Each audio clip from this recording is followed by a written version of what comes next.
nii, 3. märts on valimised. 21–27 vist saab siis e-hääletada. Vahepeal on väikene paus ja pidu ja pralle.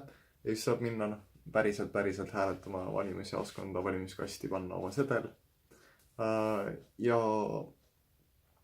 Ja noh, kui küsida küsimus, kas ma lähen valima, siis miks mitte, see ei ole ju nii raske. Sul peab olema kas ID-kaart või siis vastav asukoht ja olema lihtsalt õigel ajal õiges kohas. See ei ole nagu kõige suurem vaev. Eriti Tallinnas. Tallinn aitab ka kaasa. Ja kui juba valin, siis see on ikka sellepärast, et Riigikokku läheksid pädevad inimesed. Üleöö see lihtsalt niisama ei juhtu, et sul on valitsus ja Riigikogu, kes sulle meeldib ja kes on pädev ja kes langetab selliseid otsuseid nii, nagu sina seda tahaksid teha.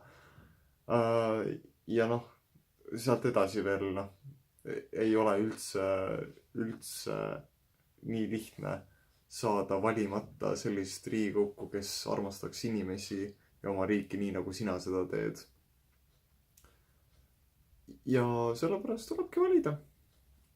Ja mina valin selle poolt, kes teeb oma tööd rõõmu ja uudishimuga ja ei jäta samas ennast unarusse. Sellepärast, et kes vihaga tööd teeb, see töö ei ole väga hea. Omast kogemusest tean. Ja nii on. Selle lisaks on muidugi need asjad, et see, kes mind valib, ei paku mulle pistist. See, keda ma valin, ei hoia nuga minu kõril või ähvarda kuidagi mind, et kui sa mind ei vali, siis juhtub ei tea mis.